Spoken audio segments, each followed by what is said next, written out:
Welcome to Daily Wisdom, Walking the Path with the Buddha, a podcast shared by David Roylance.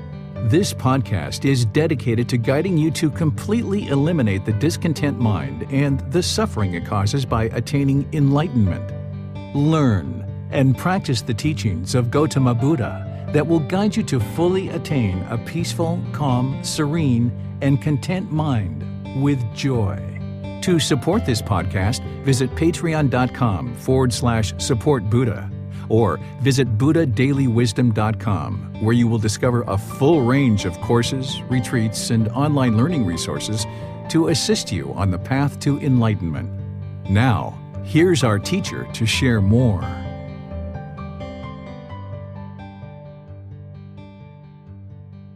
Sawadee Kap. Hello and welcome to Daily Wisdom, Walking the Path with the Buddha. Today we're going to be doing loving kindness meditation as a community to come together and encourage and support each other in developing and maintaining our meditation practice. Right here, wherever you're watching this or wherever you're listening to this, we get together on Sunday, Wednesday, and Saturday. On Sunday, we talk about a chapter in the book, Developing a Life Practice, The Path That Leads to Nibbāna. And this week we are in chapter 23. On Sunday, we'll be going to chapter 24, which is Misunderstandings in Gotama Buddha's Teachings. And we're going to be actually restarting this whole program from the beginning of this book here in a matter of weeks. So if you're just joining us for the first time or you've recently joined in, you'll be able to start all over with this book, which you can get for free by just clicking on the link wherever you're watching this for the free book, and you can download it, or if you need a printed copy, you can get a printed copy using that same link. On Wednesdays, we come together and do breathing mindfulness meditation, loving kindness meditation, or Buddhist chanting. And today is our loving kindness meditation day. On Saturdays, we do our Pali, Canon, and English study group, which are the words of the Buddha. By learning the teachings directly from the words of the Buddha, you'll actually be able to increase your clarity of actually being able to learn and practice the teachings and training the mind to this enlightened mental state that was shared by Gotama Buddha over 2,500 years ago. And the more that you learn about his teachings and the more that you practice them, you can see the truth for yourself as the mind gradually moves to this peaceful, calm, serene, and content mind with joy that we refer to as enlightenment. So I would like to welcome you to our loving kindness meditation practice session, where we'll be starting out with some breathing mindfulness meditation just to kind of get the mind settled. And then we'll be moving into loving kindness meditation and finishing it off with a little bit more of breathing mindfulness meditation. At the end, if there's any questions about meditation or this path to enlightenment, I'll be pleased to answer any questions that you might have, and we can help you to develop your practice further along this path. I'd like to invite you to go ahead and pull up a cushion or a chair, whatever it is that you normally meditate with, maybe just flat on the floor, because there's seated position, lying position, and standing position. There's also walking position, but that's a little bit hard when you're actually doing live streaming here, unless there's somebody operating the camera. So go ahead and take a position, typically that's seated when you're in a class like this, and your lower body should be nice and comfortable. If you're in a chair, maybe your feet are flat on the floor or crossed at the ankles. It's totally up to you. There's multiple ways to sit. There's no one permanent fixed way to sit that everyone needs to sit. If you're on the floor with your legs crossed, I would suggest that you don't put them in too tight, because you can cut off the circulation, which will make it challenging for you to continue your meditation. Then with your upper body, you would like your spine to be nice and erect, where your muscles are engaged. This is going to help keep the mind attentive and alert, because during meditation, the mind may have a tendency to kind of turn off or become sluggish or become inactive, and you want to maintain that active, alert attentiveness of the mind so that you can actively train the mind. And the way to get to the mind is through the body. So by maintaining this erect posture with the spine, you're using the body in order to get to the mind The body is like the employee and the boss is the mind. Then with the hands and arms, you can place those anywhere you like. Gotama Buddha placed his right hand on top of his left and he put his thumbs together and then he placed that in his lap. So if that's comfortable for you, you can do that. But if that's not comfortable, you can place maybe your hands flat on your thighs or on your knees, on the armrest of a chair. Some people like to put their palms up. Remember, it's not about everybody doing this exactly the same. It's about finding what makes the most sense for you and what allows the body to be comfortable but not luxurious. Because if we make the employee too luxurious, then the employee is not going to be wanting to take us to go see the boss. So we need to make the employee comfortable but not luxurious. Okay? Once you're got your body in position, just go ahead and close the eyes.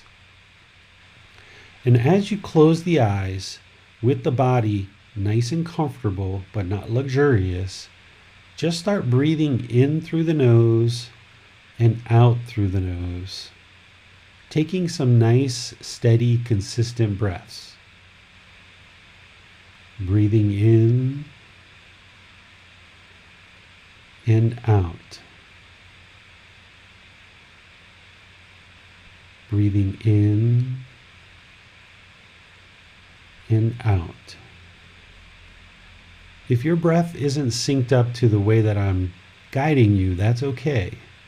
Just generally take breaths in through the nose and out through the nose, establishing your own natural breath. Not forced or controlled, just nice and steady. Breathing in and out. Breathing in and out. Focus the mind on the breath, the sound of the breath entering the nose, or the sensation of the air moving over the skin into the nose. The breath is the present moment.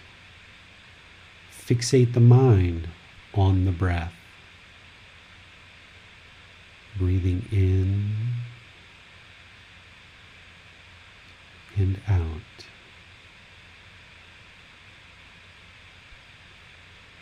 Breathing in and out. I'm going to leave you here to just focus on the breath. I'm going to do some chanting to kind of ease us into meditation and then come back with some more guidance.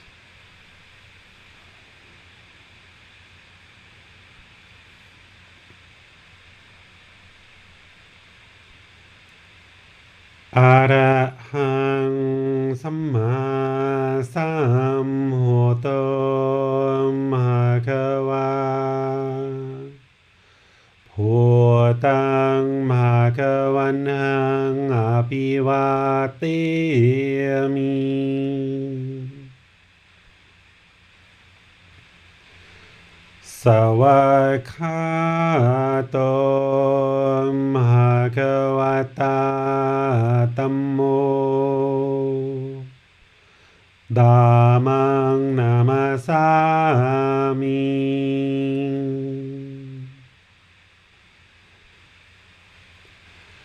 Supatipano Bhagavato Sāvaka Saṅkho Saṅghang Namami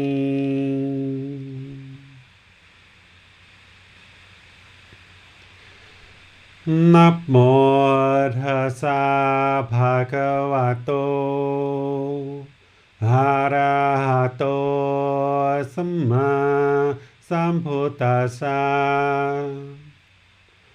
Namo Tassa Bhagavato Arahato Samma Sambuddhassa นะโมตัสสะภะคะวะโตอะระหะโตสัมมาสัมพุทธัสสะอิติปิโสภะคะวะอะระหังสัมมาสัมพุทโธวิจาจารณังสัมมุโนสัคขะโตโรกาวิตูอนุเตโรภูริสานามาสติสัตตาตาวามนุสนังพุทโธภควาติ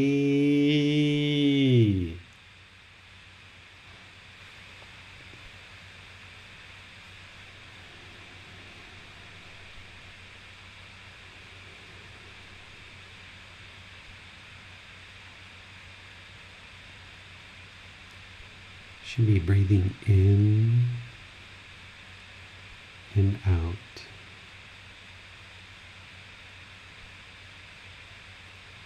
Breathing in and out. Just try to slow the mind down. No matter what's gone on today, no matter what the mind might want to think about,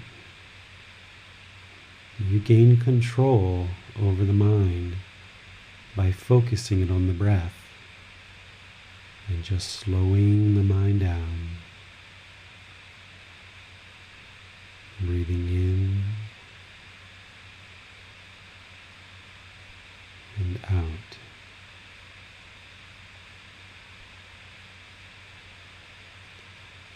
Breathing in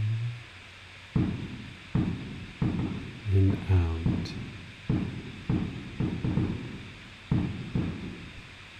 Just observe one breath at a time. Just one breath. Don't focus on the future. No focus on the past. Just one breath at a time. Focus on the breathing in, fully aware of that breath, bringing the mind's awareness to the inhale, and breathing out, fully aware of the exhale.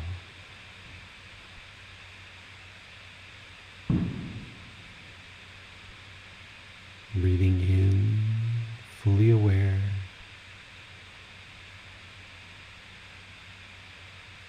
Breathing out, fully aware of the entire breath.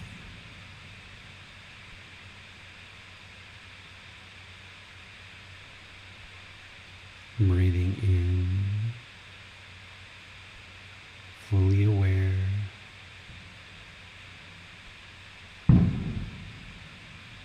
Breathing out, fully aware.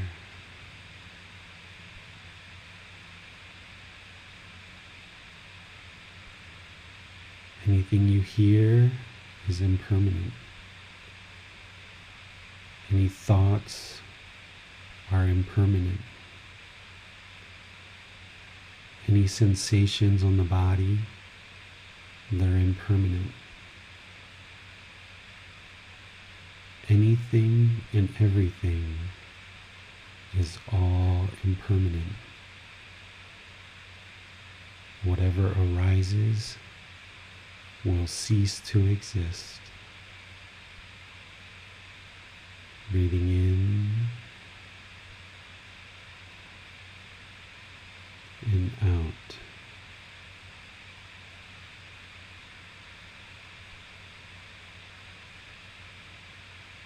Breathing in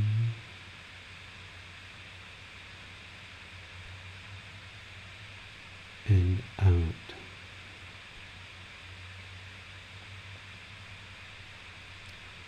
Continue to stay focused on the breath, being fully aware of each and every breath, all the way in and all the way out. If the mind wanders, just cut it off and bring it back to the breath.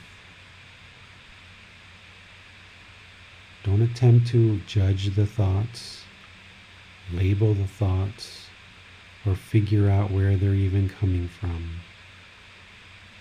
Wherever you notice that the mind is not on the breath, cut it off, let it go.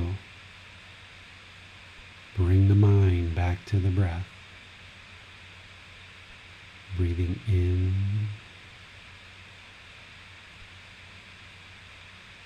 and out.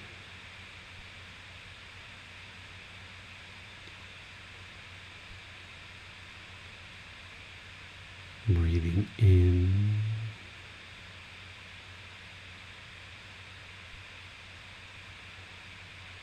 and out.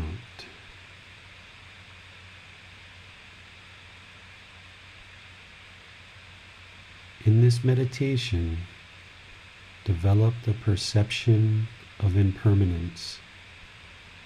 As every thought arises, notice that you can cut it off and let it go. Bring the mind back to the breath. If there's something you hear, notice that it's impermanent. Bring the mind back to the breath.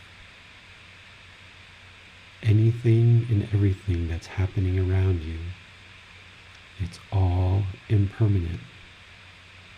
Just focus on the breath. And then I'll be back with loving kindness meditation. Breathing in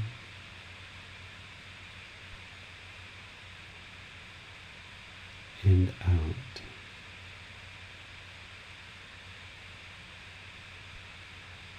Breathing in and out. All that arises will cease to exist. You have nowhere to go. There's nothing to do. No one needs you right now. Just focus on the breath. Breathing in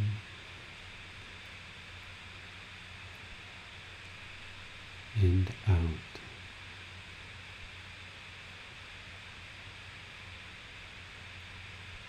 Breathing in and out.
Breathing in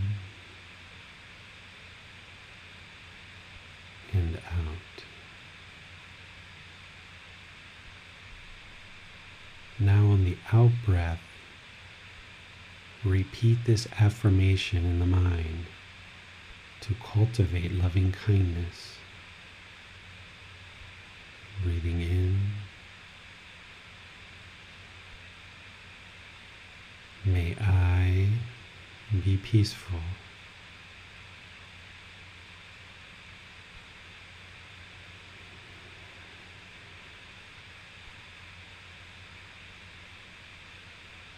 May I be safe.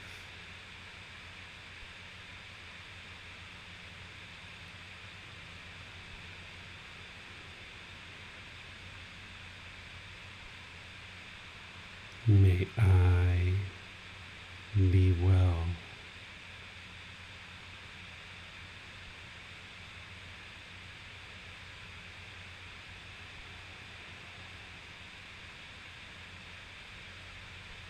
May I be free of all discontentedness and the suffering it causes.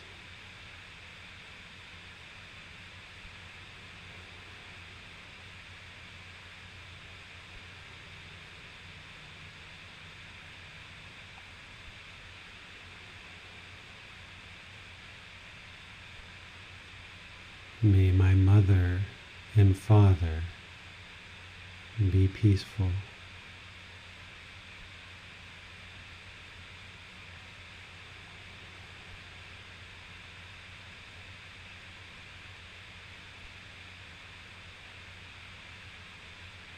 May they be safe.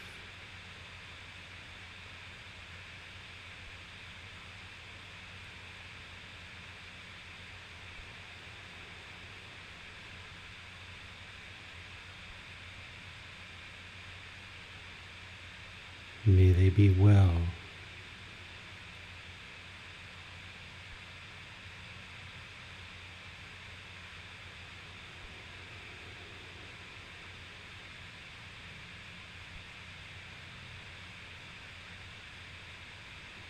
May they be free of all discontentedness and the suffering it causes.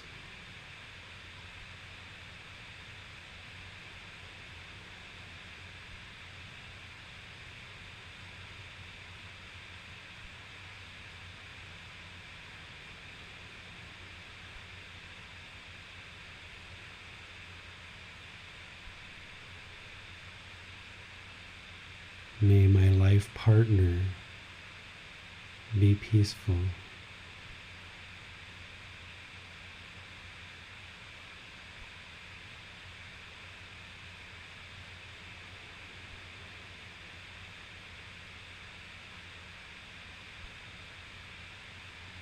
May they be safe.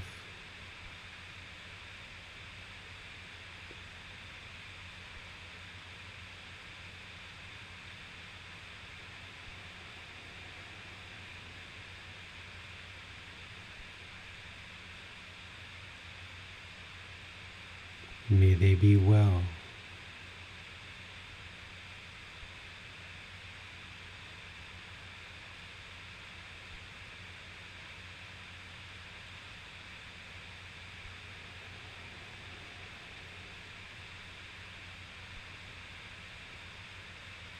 May they be free of all discontentedness and the suffering it causes.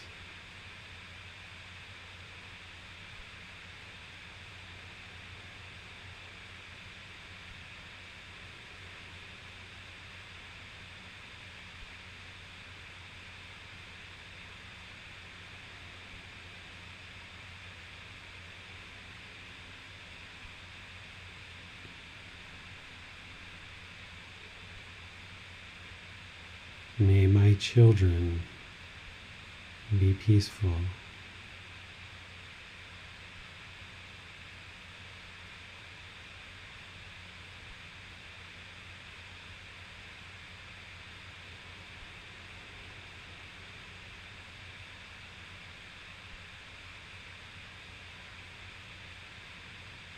they be safe.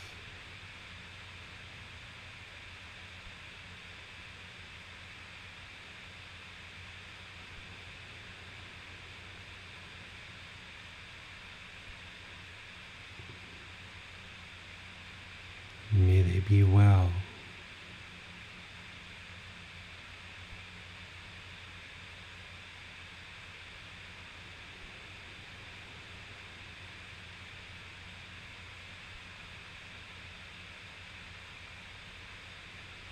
May they be free of all discontentedness and the suffering it causes.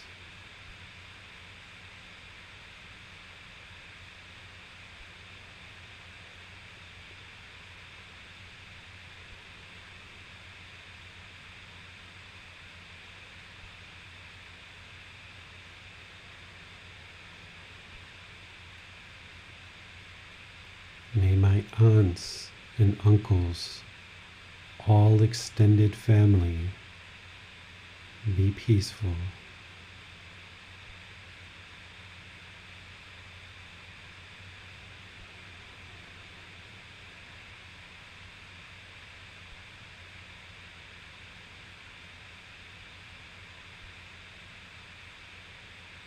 May they be safe.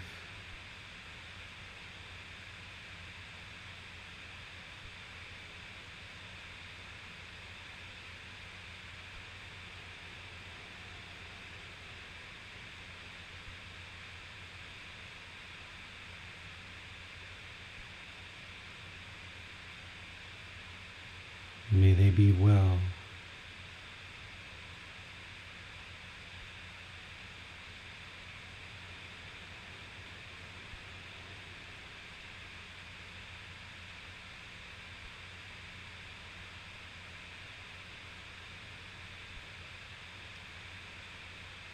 May they be free of all discontentedness and the suffering it causes.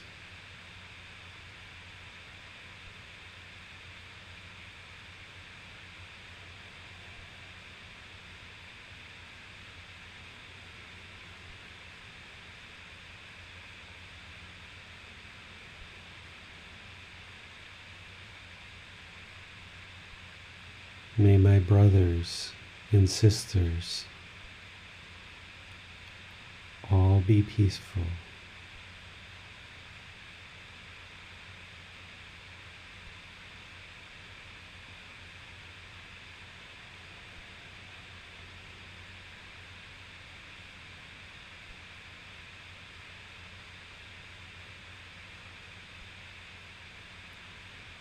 May they be safe.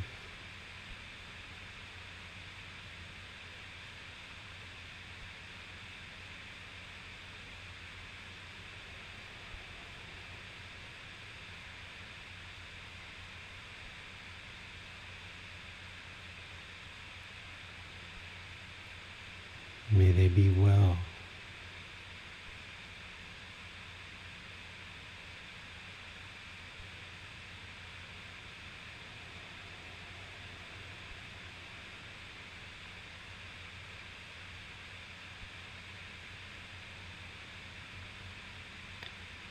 May they be free of all discontentedness and the suffering it causes.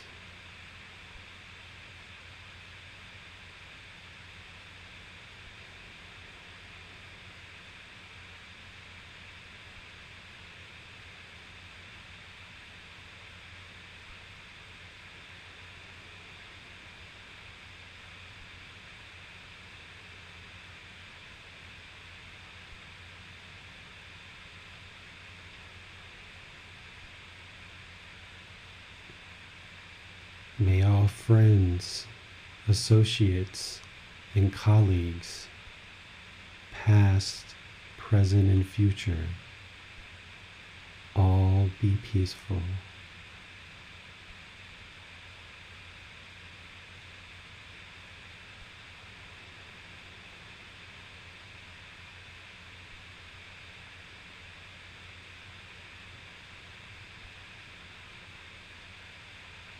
May they be safe.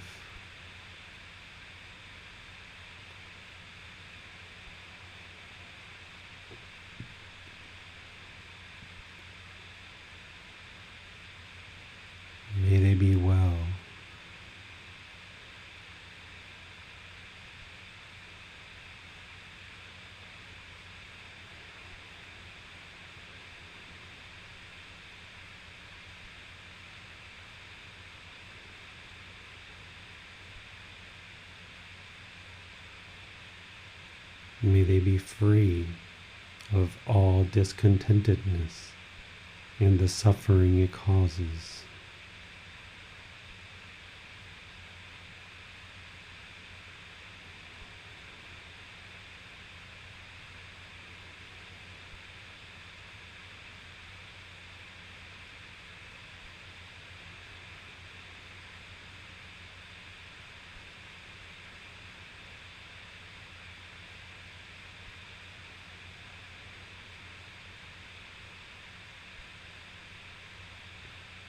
May all those beings who I don't know and aren't part of my family or friends,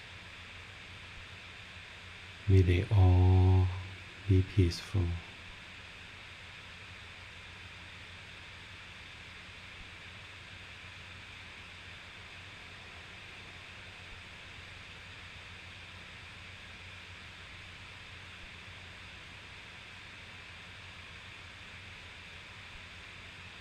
May they be safe.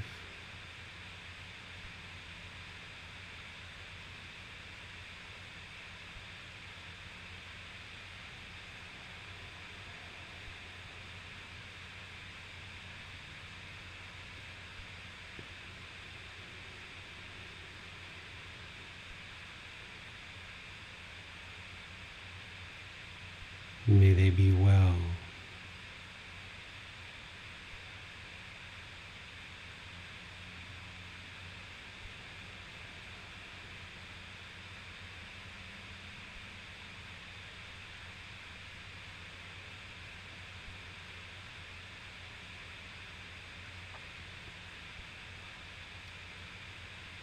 May they be free of all discontentedness and the suffering it causes.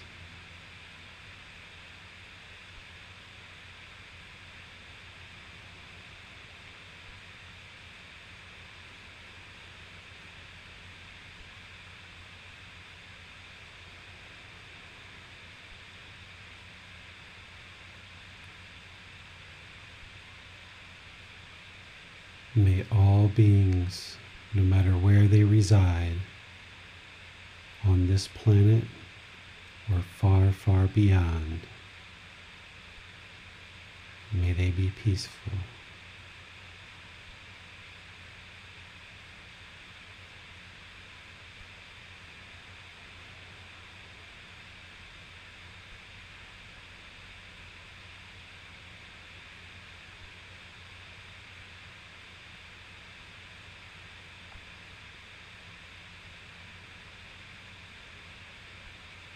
May they be safe.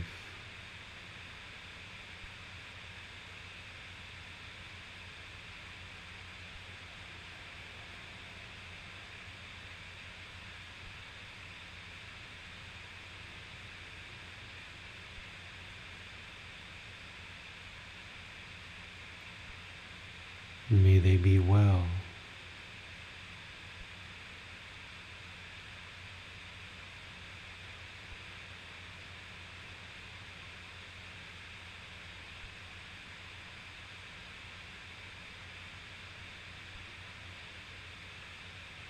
May they be free of all discontentedness and the suffering it causes.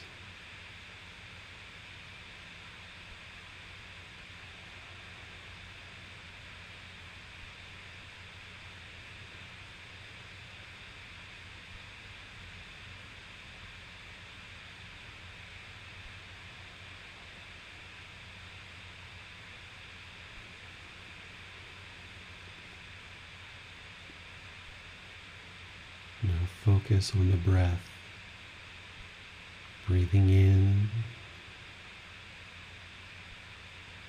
and out.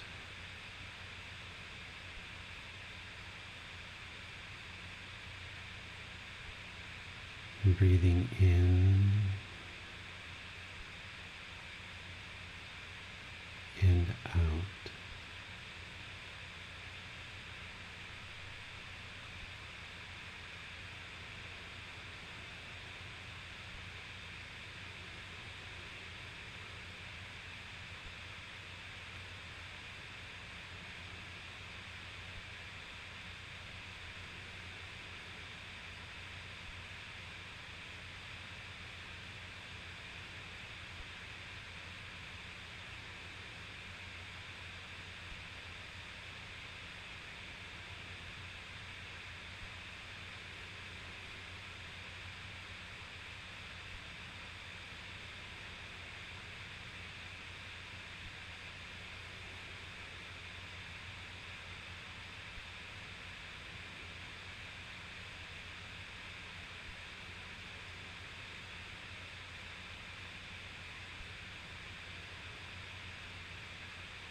อะระหังสัมมาสัมพุทโธภะคะวา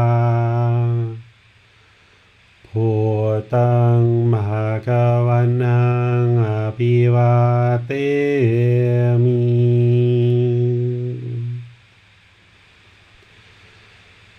สวากขาโตภะคะวะตาธัมโมธัมมังนามัสสามิ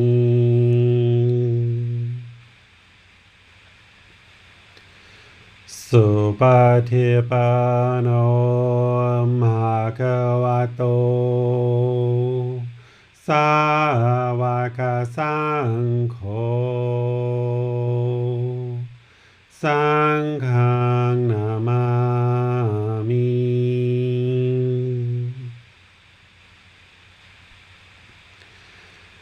นะโมตัสสะภะคะวะโตอะระหะโตสัมมาสัมพุทธัสสะนะโมตัสสะภะคะวะโตอะระหะโตสัมมาสัมพุทธัสสะนะโมตัสสะภะคะวะโตอะระหะโตสัมมาสัมพุทธัสสะอิติปิโสภะคะวะอะระหังสัมมาสัมพุทโธวิชาจารนังสัมพุโนสัคขะโตโรกาวิตุอนุเตโรภูริสานามาสติสัตตาตาวามนุสนังพุทโธภคะวาติ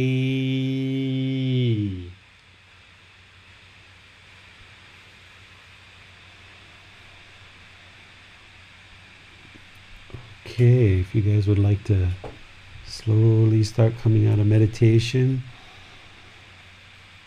just kind of ease your mind out.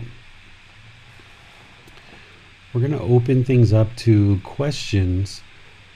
If you're in Facebook, YouTube, or in the Zoom classroom, you can type your question into the comment section, and our moderator, James, will see that and be able to ask during the class. If you're in Zoom, you can also electronically raise your hand and ask your question as well. So whatever works best for you. I'd just like to open up to any questions you have on the meditation we did, or anything that you've been studying and learning along this path to enlightenment that you would like some clarification on. We have a question from Max. He asks, can we do loving kindness affirmations by geography? Yes, you can. You can start, of course, with yourself, because you always want to start with I. And then you probably want to expand out. You know, you can do it as small and narrow and as wide as you like. You know, you might start in your house or your flat, go to your building, go to your block, go to your city or town, go to your county, go to your state or province, go to your country, go to your continent, go to all the entire earth. You can do it that way if you like, depending on how refined you would like your rings. It's really up to you how you do that. And some people might try to do it in terms of start with I, and then you might say everyone to the north, everyone to the south, everyone to the east, everyone to the west, everyone below, all beings above, right? Because each time it's going to be all beings to the north, all beings to the south, all beings to the east, something like this. So yeah, you can totally do geography. I was wondering, David, do you recommend that we generally plan out what rings we're going to recite during our loving kindness meditation? I think it's helpful when you're getting going because you should really be focused on people that you do have hatred, anger, ill will for. Because remember, this meditation is all about transforming your mind. It's not a prayer. It's not a way to change other people. It's a way to change your mind. So if there's certain people in the mind that you're trying to eliminate hatred, anger, ill will towards, it's good to kind of have them in your back pocket. And as Max taught in one session, you might want to start out, of course, with I, and then go to people around you that you're fairly affectionate with, that you find it quite easy to have loving kindness for, and then go to kind of more of like a neutral group or individuals, and then go to people that you find it challenging to have loving kindness for. This can be helpful to kind of segment and expand out. And you might notice, even though in this group learning program, every time I do different rings, I just do that as a way to give you guys a sample of different options that you could do. But you might actually need to do the same loving kindness meditation for many weeks or many months in order to really refine and get down to this hatred, anger, ill will that you have for one particular person or two or three people or a group of people or any kind of situations or beings that you have anger, hatred, ill will towards. You need to eliminate that and transform it out of the mind. And the way that you do that is through practicing loving kindness meditation and then practicing loving kindness in daily life. So you might find that you need to do the same loving kindness meditation over and over. I think I've shared here a few times about how when I first got underway with loving kindness meditation, I had a lot of challenges with my mom. She's now passed away, but I had a lot of deep-seated resentment towards her for things that happened when I was a child. So probably for a good 6 months or more, every single time I meditated loving kindness, it was always involving her, until finally I felt it lift and I was able to have a really good relationship with her before she passed away. So yeah, you should probably kind of plan things out. For me, when I teach these classes, I really don't know what I'm going to do in terms of rings until either right before the class or sometimes even during the breathing mindfulness meditation. It'll just come to me about what I think I should do the rings for. But in terms of you diligently in a committed, consistent way of really tackling the hatred, anger, ill will that you have in the mind, you should know the types of people and the groups of people and the individuals that you're really trying to cultivate this for. Because otherwise you're just kind of smattering and trying to kind of throw spaghetti on the wall and see what sticks, rather than being very almost surgical with your loving kindness meditation. Thank you, David. I was also wondering if we find ourselves feeling aversive feelings toward situations rather than individuals, is there a way that we can cultivate loving kindness towards these situations through our meditation? Can you give me an example of what type of situation you're thinking of?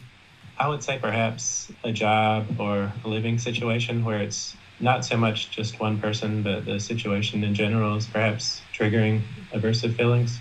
Yeah, you can do like your colleagues or your workplace, you can do your home, all those who reside in my home, or like if you're in a building, like a new place that you've moved to and it's very loud or noisy, or every time you go out, people are kind of angry and disgruntled with you, then if you feel some hatred and anger arising in you because of what's happening around you, then you can, cultivate loving kindness for those people, because there's individuals in those situations you have anger, hatred, or ill will towards, because just the situation, you can't have anger towards just the situation. It's actually the individuals, the people in them that you're having the anger, hatred, ill will towards. So it's identifying them and cultivating the loving kindness and then practicing it.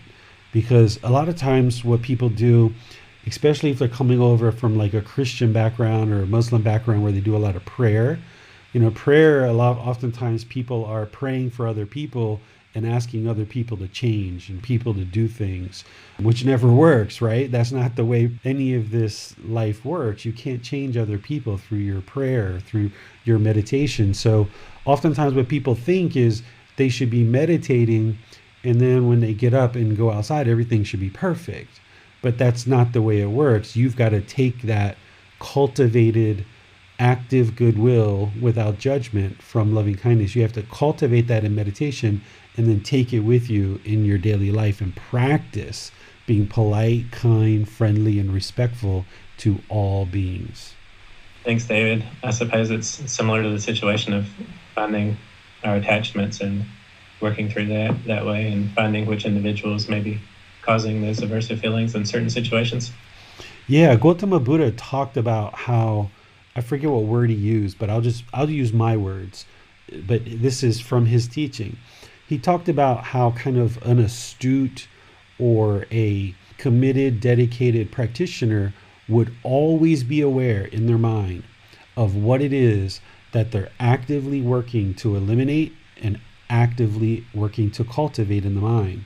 So this is why this path is all about seeking guidance from a teacher, is that each individual should know, okay, I've got a lot of ego and arrogance. I need to get rid of this. Let me seek guidance from my teacher about ego and arrogance. Or I've got hatred and anger. Let me seek some guidance on that. Or I've got sadness or anxiety or boredom or loneliness. Let me seek some guidance on this. Or I speak very harshly to people and I would like to change that. Let me seek guidance on that. Or I'm having challenges with sensual desires and trying to please the senses. Let me seek guidance on that, right? So every practitioner should know, what are these things? The Buddhist teachings are essentially laying out for you what is inhibiting you from experiencing enlightenment.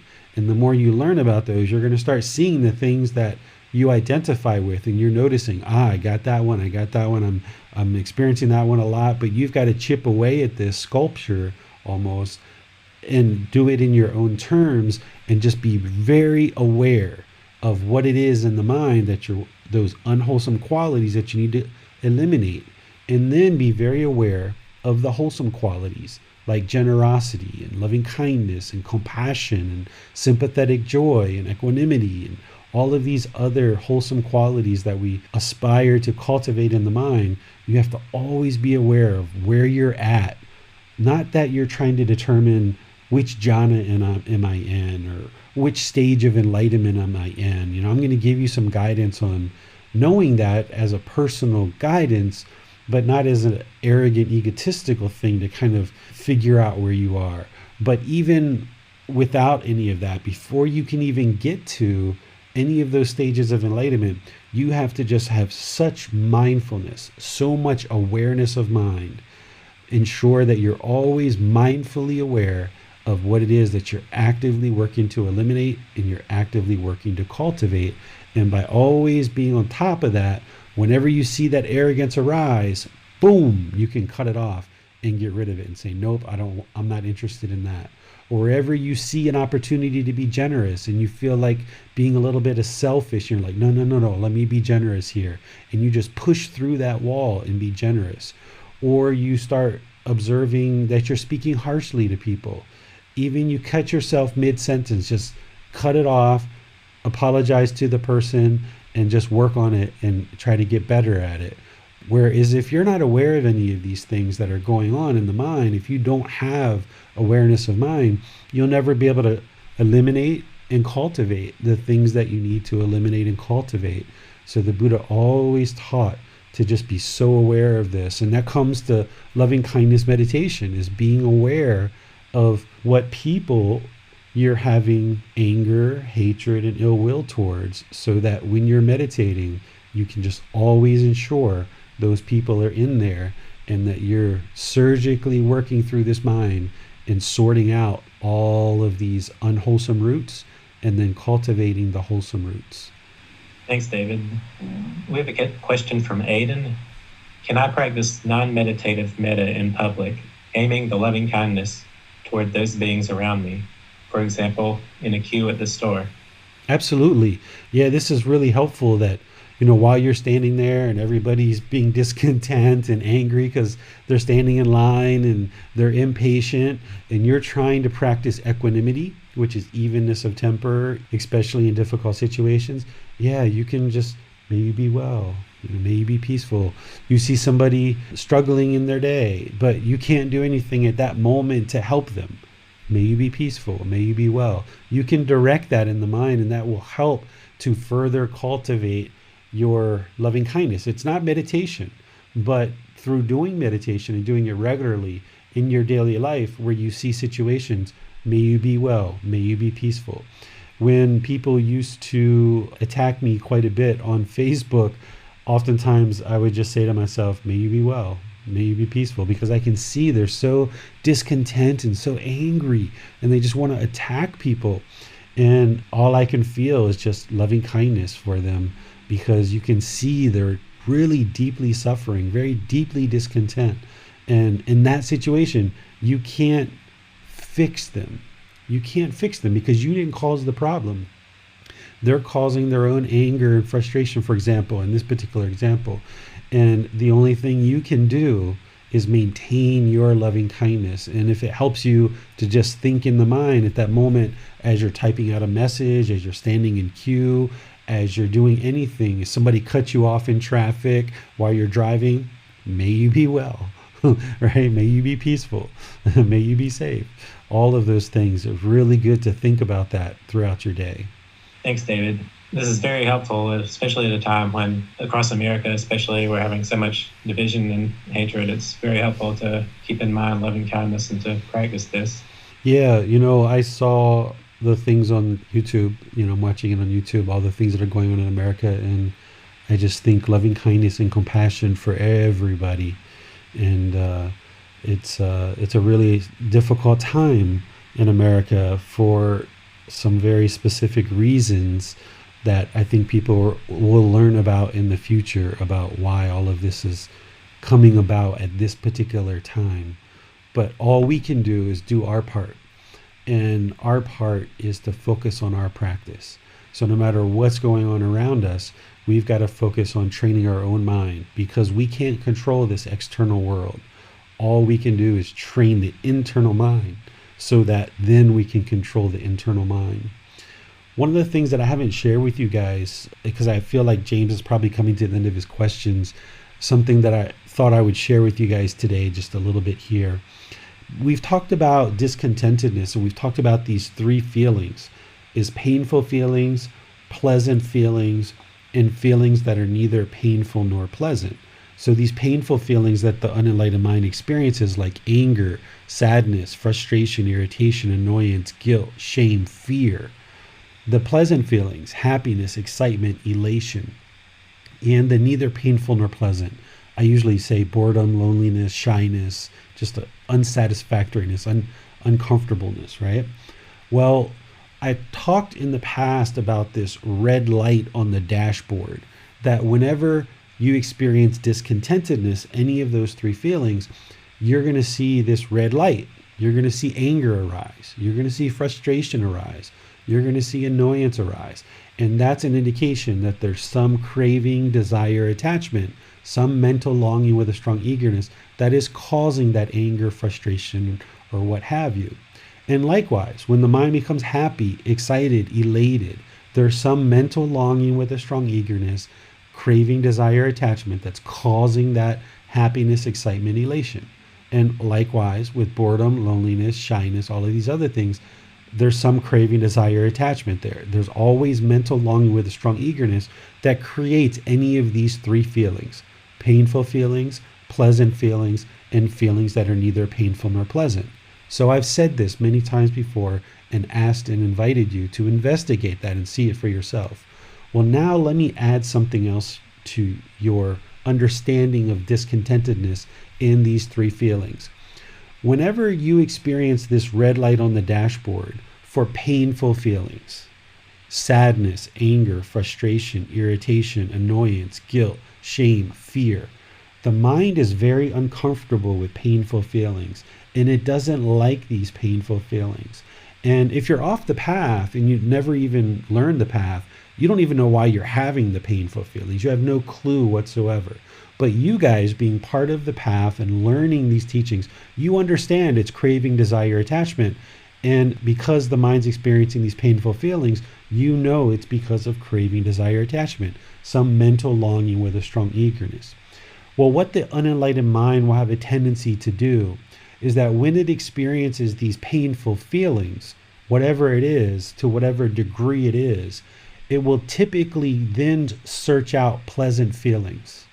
It will not be comfortable to reside with these painful feelings, this anger, frustration, sadness, irritation, annoyance, guilt, shame, fears, and it will then start looking for something to grab onto that's going to create the pleasant feelings.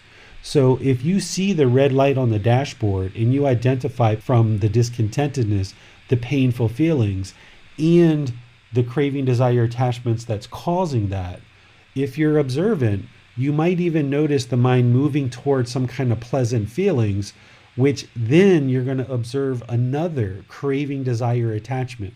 So you actually get a kind of 2-for-1 here if you're really observant and mindful of the painful feelings as they arise. This is why when people have a lot of trouble at work, for example, maybe they're going in debt or they're making some bad business decisions, they'll turn to alcohol and drugs, seeking out those pleasant feelings. This is why if you have an argument with your partner, someone might decide to go out and cheat on them, right? Because they can't have sexual contact with their partner. They're experiencing painful feelings from the argument, and now they decide to go out and seek these pleasant feelings through some other means, maybe having sex with someone else, or maybe just going out on the town and drinking or using drugs. Or some people are into wholesome activities. You might find somebody who, when they experience painful feelings, sadness, anger, frustration, they might decide that they go gardening, right? And they just, every time they experience painful feelings, boom, they go right out into the garden and start messing around with their plants and things like this. Well, there's not necessarily anything wrong with going out and, doing that kind of thing with your plants. But if your mind goes from the painful feelings to chasing pleasant feelings in unwholesome ways, this can really lead to destructive habits in your life. That whenever the mind's discontent and feeling painful feelings, it then goes and searches for these unwholesome craving, desire, attachments that's going to lead to some pleasant feelings. It's much better to go to some wholesome activity. If you're going to search for pleasant feelings, at least go to some wholesome activity that's not causing harm to you or to anyone else, like gardening or hiking or something like this. But even that craving, desire, attachment, if you're aware that every time your mind feels sad or angered or frustrated, you go out into the garden, then you've got to notice that that's a craving, desire, attachment for you too. It doesn't mean you have to stop gardening, because there's nothing wrong with gardening. It's a wholesome activity. But what you need to do is you need to eliminate this craving, desire, attachments that are causing the painful feelings, yes, but you've also got to eliminate the craving, desire, attachments that are causing the mind to search for those pleasant feelings by going and doing something like gardening. And again, if you understand what craving, desire, attachment is, it's not the activity itself. Everyone can garden if they would like to garden. It's all about how the mind relates to this activity, that it finds such pleasure and happiness and excitement from this activity. And it's searching and longing with this strong eagerness for this activity. And that's the craving, desire, attachment that needs to be eliminated in the mind. And you can observe this with the mind. If you experience any painful feelings, notice what the mind is interested in shifting to. And it's normally going to shift to something else. It can be just being completely alone, and you're really attached to being alone. You have trouble being with other people. It could be any number of things. You should still do those things, because it's better to kind of move the mind back to the middle. If it's on one side with painful feelings, it's nice to move the mind back to the middle, but you don't want to overshoot that and move it all the way over to these pleasant feelings, because now the mind is still longing with a strong eagerness. It's basing the feelings in the mind on some external condition. So as long as you're experiencing painful feelings based on these external conditions, the mind's also going to be experiencing pleasant feelings on these external conditions too. And you've got to cut off all of this to the point where the mind is no longer affected by these external things that are happening around you. So this is where you can really hone in on the mind and start seeing that when these painful feelings arise, that it oftentimes will chase after the pleasant feelings. Thanks, David. We just have a question from Judith. I enjoy metta meditation. At the time of practicing metta meditation towards dangerous, abusive people, what would be a good attitude that's not dissociative, that can produce dissociation to me? I'm not sure I understand your question 100%, Judith, but if you have people that are abusive in your life or, around you, it's very helpful to cultivate loving kindness. Going back to James's thing, I think he was talking about the protests that were going on in Washington, D.C. I know a lot of people in America were probably very angered at that, right? That's that defilement of anger, hatred, ill will. It would be wonderful if you notice as a Buddhist practitioner anger arising from this situation, that you can incorporate those people into your loving kindness meditation. Or if you're watching the news and you see somebody who's murdered somebody or who's abusive to someone in their family or some other situation, if you notice any anger arising, the prescription is to practice loving kindness meditation and practice loving kindness in daily life. That anger that arises, that sadness that arises, if you see a child that is being abused, for example, there's no pill that's going to solve that. There's no amount of alcohol or drugs that's just going to make it worse. There's no amount of anything else that's going to solve that internal problem other than what the Buddha is teaching. There's probably other parts of other paths and other traditions that have other ways of approaching this, but through this path that the Buddha laid out for us, you'll be able to transform any hatred, anger, ill will that you have for any individual or any groups using loving kindness meditation and then practicing loving kindness in daily life. We have a question from Nicholas on Facebook. He asks, painful feelings, pleasant feelings, and feelings that are neither painful nor pleasant are the unenlightened categories. Those cover everything, right? So what category of things does the enlightened mind have? What is there besides painful, pleasant, and neither painful nor pleasant? An enlightened mind isn't going to experience those feelings because those feelings are based on external conditions. So the mind in an unenlightened mind really wants pizza, for example. Say my son really, really wants pizza. And say we call the pizza shop and they're closed for today. Just say they're closed. He can't get his craving, desire, attachment fulfilled, and now the mind becomes sad or angered because of this external condition isn't met. The mind isn't comfortable with impermanence. The mind craves permanence, thinking that every time we place a call, we should always get pizza, and that's just the way it should always be. An enlightened mind in that same situation, calling up the pizza shop, hearing that it's closed, would just be like, oh, well, okay, that's impermanent, and move on to the next thing. And the enlightened mind can be peaceful, calm, serene, and content with joy, whether it's eating pizza or whether it's eating something else. It's not attached. It's not fixed. It's not craving and longing for this external thing. The enlightened mind is already inwardly peaceful, calm, serene, and content with joy. So it no longer experiences any of those discontent feelings of anger, sadness, frustration, irritation, annoyance, guilt, shame, fear, happiness, excitement, elation. It's joyful. It's just not based on any condition, external condition, because that happiness, excitement, and elation, it's impermanent. But an enlightened mind is going to be permanently joyful. The enlightened mind isn't going to be bored or lonely or shy or uncomfortable or unsatisfied in any situation. It's just always going to be completely peaceful, stable, unshakable. Thanks, David. Those are all the questions we have for today.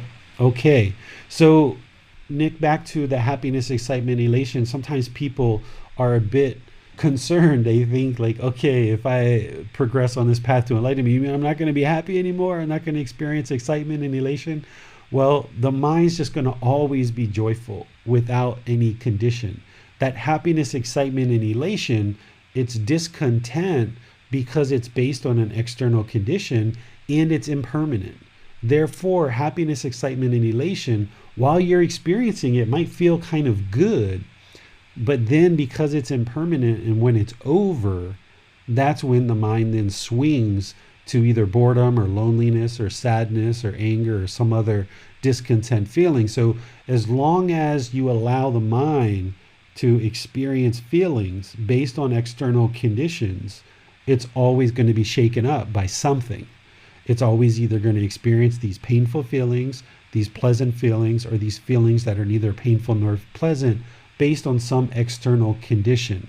So what the enlightened mind has done, it's gone inward and it's removed all these external conditions. It's let go of all of these external conditions. It's trained the mind to be so peaceful, calm, serene, and content with joy, no matter what's happening around you at any given time. And the mind is no longer shaken up by impermanence. So an unenlightened mind, if your boyfriend, girlfriend split up, you're going to be sad or angry because the mind's craving permanence. Or if you order that pizza and it either doesn't show up or the place is closed, the mind's craving permanence. It has this outward searching and seeking satisfaction externally. And now it doesn't get what it wants. It's discontent. It becomes painful. It becomes sad or angered. So if you allow the mind to get so happy when you order pizza, for example, all right, we've got pizza coming. All right, we're so excited. Well, that means someday it's going to be sad or angry because that condition is not permanent. You can't permanently get the pizza. So if you allow the mind to latch on to this external condition for happiness, excitement, and elation, which is temporary, then someday you're essentially inviting in painful feelings because you allowed it to seek these external pleasures. And the mind is usually seeking these external pleasures and pleasant feelings through the 6 senses. The 5 senses that you know about, which are the eyes, the nose, the mouth, the ears, and the bodily contact. That's the 5. But then there's the 6th one, which is the mind, which oftentimes the mind will just daydream about certain pleasant things. And if you use these senses and if you look at how the mind works, it will long for pleasant feelings. It will have this strong eagerness through these 6 senses, looking for pleasure through one of these 6 senses. And when it gets it, it's happy, it's excited, it's elated. It sees something it likes, it smells something, it tastes something, it hears something, or it feels something on the body, or the mind is, thinking about some pleasant thing. And it's happy, it's excited, it's elated because it's taken in some kind of condition through these 6 senses. But that's not permanent because all these external things that the senses are grabbing onto are not permanent. So when they're gone, i.e. because of impermanence, now the mind's going to experience the painful feelings. And that's why the unenlightened mind keeps shifting and being shaken up, because it keeps searching externally for some type of satisfaction, but it can never find it. Because every time it grabs onto something and it thinks this is the thing that's going to make me happy, then it's gone because it's impermanent. So the mind has to be trained to no longer long or have this strong eagerness looking for something external to create internal peacefulness or contentedness. It's got to find that inner contentedness on its own through training the mind to let go and no longer long for things and have this strong eagerness for things. That's a big part of this practice. Because when the mind's longing for something, if it gets what it wants, that happiness, excitement, and elation comes in. Everything's happy, excited, elated. But if it doesn't get what it wants, that's when the anger and hatred and ill will comes in, right? And now the mind wants to push things away, right? Because I didn't get what I want. I'm pushing this away. And all of this is coming from the mind's ignorance or unknowing of true reality. These are the three poisons: craving, anger, and ignorance. The mind's going to crave for those pleasant feelings. As long as it gets them, it's going to be happy, excited, elated. But when it doesn't get that, because it can't get those things permanently, because it's based on some external condition, then it's going to move to painful feelings. And that's when the anger, frustration, irritation, and all that other stuff's going to come out. And the mind's going to want to push things away from it, push people away, push situations away. And all of this is transpiring because the mind is ignorant or delusional or unknowing of true reality. It doesn't understand what it doesn't understand. It doesn't understand that the mind is constantly searching for this external satisfaction through craving, desire, attachment. The mind doesn't understand that it's pushing people away with this hatred, anger, and ill will. So it's this delusion, ignorance, or unknowing of true reality. Because the mind doesn't understand what it doesn't understand, it's being stuck and trapped in this unenlightened state. And as soon as you learn the Buddhist teachings, and the more and more you practice them, and you realize what's going on, you gain wisdom. That wisdom is what transforms this ignorance into being able to identify these other two poisons and then transform those. So you transform the craving, desire, attachment with generosity, by being generous and giving, sharing, living open-handedly, right? And of course, you need to practice breathing mindfulness meditation in order to train the mind to let go. And then to transform that hatred, anger, ill will, you practice loving kindness meditation and practice loving kindness in your daily life. That's what transforms that hatred and anger into loving kindness. That's the opposite, the wholesome root. And then what transforms this delusion, ignorance, or unknowing of true reality, which is keeping the unenlightened mind trapped because it doesn't know what it doesn't know, it's learning and practicing the teachings of the Buddha to gain that wisdom. And through you learning and then independently observing the truth for yourself, the mind gains this wisdom of understanding, and now it starts functioning in the world much differently. Essentially, what a Buddhist practitioner is doing is you're starting to become an expert on the mind and how the mind truly works. And the more you understand how the mind works and all these natural laws of existence around you, the more wise you become about those. Now you can start to take active steps, apply effort to transform this mind from the unenlightened mind to the enlightened mind, where it no longer is attached to all these external conditions seeking satisfaction, but it's inwardly peaceful, calm, serene, and content with joy. That's the goal that you're working towards. But it takes time. It's a very gradual process. And the more time you devote to learning and practicing the teachings, the more active and dedicated you are, the more you'll progress. But you even have to eliminate that craving, that mental longing and strong eagerness for enlightenment. You have to pursue it as a goal, an objective, and as interest. Just gradually, consistently, day by day, learn the teachings a little bit, practice those teachings and see that they're truth. So then you can have wisdom.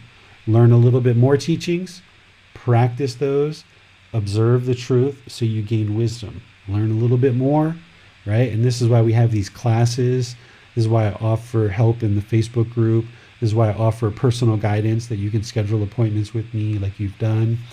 By doing it little by little, taking off a little bite and then making sure that you understand it through practice and observing the truth for yourself, now you've got wisdom. And you just do this incrementally, little by little, and you build this house in the mind that's nice and stable. And now it's unshakable.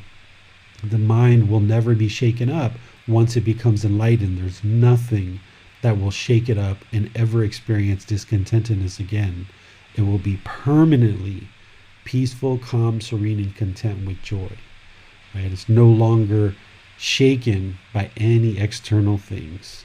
And people that have been studying and learning for quite a while, I'm getting a lot of messages now almost daily from people, different things that are going on in their life, and they're observing how 2 months ago or 6 months ago or a year ago, their mind would have been so shaken up by that same exact thing, and now their mind wasn't shaken up in that situation. They've still got other things that they're working on, but they're noticing situation after situation. Wow, that would have shaken my mind up so much, 6 months ago or 2 months ago. So you'll gradually notice the mind improving, but it takes time, and you're just getting started with me, so it'll take a bit of time. But with your reading the book, the audiobook, the videos, the podcast, take the quizzes, get personal guidance, you're starting to attend these classes regularly, things will slowly get better. And stay dedicated to your meditation practice. No matter how tired you are, okay, if you put one session off here or there, it's okay. But, just really stay consistent on it. The people who attain enlightenment are not people who meditate for a month or two. It's not possible. You've got to look at this as a multiple year thing. It's kind of like that home improvement project that you're just constantly working on. You're just constantly working on it and always working to improve the mind. So people who meditate and have a propensity to meditate for years, 2, 3, 4 years is what you're really looking at. And by that time, your practice is so well developed and you're getting more and more awake and more enlightened, you would never even think about stopping to meditate. It's just so much part of what you do, and it's led to so much peacefulness in the mind, you wouldn't even think about stopping it. So you'll just keep doing it more and more, or you'll have your baseline practice, but you'll continue to do it, each day. So really build up your practice slowly, steady, and consistently. It's not this, racehorses shooting out of the gate and see who can get around the track the fastest. It's the tortoise. It's not the rabbit.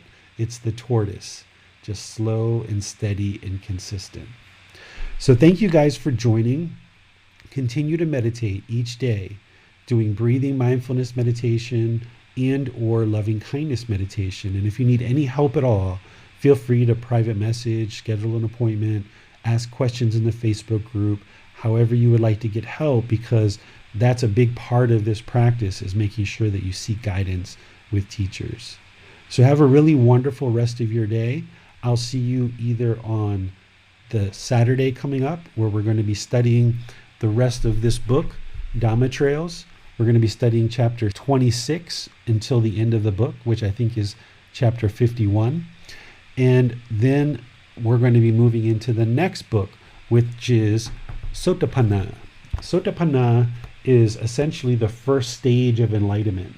So this book is all about the first stage of enlightenment. And it's probably the second thickest book, the second or third thickest book in the actual whole set that we study. So we're going to be doing that on this Saturday, finishing up with Dhamma Trails, but then the next Saturday moving into Sotapanna. On Sunday, we're going to be studying chapter 24 in the book Developing a Life Practice, The Path That Leads to Nibbāna, which is misunderstandings of Gotama Buddha's teachings. It's really important to explore those now that we've been in this program for 6 months. You have learned the teachings of the Buddha, but now I'm going to share some things with you that you're going to see out in the world that people are doing that aren't the teachings of Gotama Buddha, even though they're doing them at a temple, even though they're monks that are practicing, ordained practitioners. There's people in the world that aren't practicing Gotama Buddha's teachings, even though they're calling it Buddhism. And we don't look down on those people. We don't disparage those people. We don't think negatively about those people.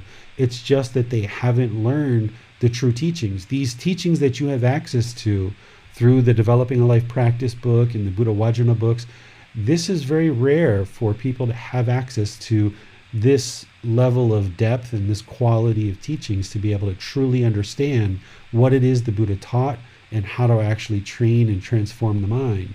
So you're going to see a lot of other people in the world that just haven't been able to gain access to these resources that you have found. So on Sunday, we're going to be exploring some of those things that you're going to be seeing in a lot of different places that aren't the Buddhist teachings. And then, of course, next Wednesday, we'll be doing our Buddhist chanting on Wednesday, which will probably precede that with some meditation now, is we're going to start doing meditation first and then actually teaching the chanting as well. And here pretty soon, in another few weeks, we're going to be restarting our group learning program. Now that we're pretty much at the end of this book, Developing a Life Practice, we're going to be restarting from the beginning of the book in a few weeks, from the beginning, and work our way all the way back through. But we're going to insert some special classes in the middle between the time that we end this group learning program and the time that we start the new one. We're going to insert some specialized classes to really help draw out the teachings and ensure you guys deeply understand the Buddhist teachings very clearly. So once again, thank you very much for joining. Thank you for your dedication and your commitment to learning and practicing these teachings, because when you do so, you're improving your life, and you're improving the life of the people around you, and you're improving the life of all of humanity. Oftentimes we get this wrong. We feel like we want to go out and change the world, but that change really starts with you. So congratulations to you for deciding to improve your own mind, because by doing so, it's going to help you, those around you, and all of humanity. So until next time, have a wonderful day. Sawadee khap. Thank you for listening to this podcast. To provide support for this podcast, visit patreon.com/support Buddha. To access more teachings, visit buddhadailywisdom.com. There, you will discover a full range of courses, retreats, and online resources to assist you on the path to enlightenment. Remember to establish a daily, consistent meditation practice, along with learning and practicing these teachings. A well-developed meditation practice is the foundation in which to train the mind to attain enlightenment.